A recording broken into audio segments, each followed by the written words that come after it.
severe thunderstorm warning remains in effect for Warwick, Gibson, Southern Pike and Northern Vanderburgh counties in southwest Indiana until 7:30 p.m.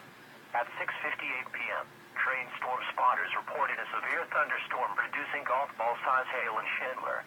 At 7:01 p.m., this storm was located near Darmstadt, or 7 miles north of Melody Hill, moving south at 25 miles per hour.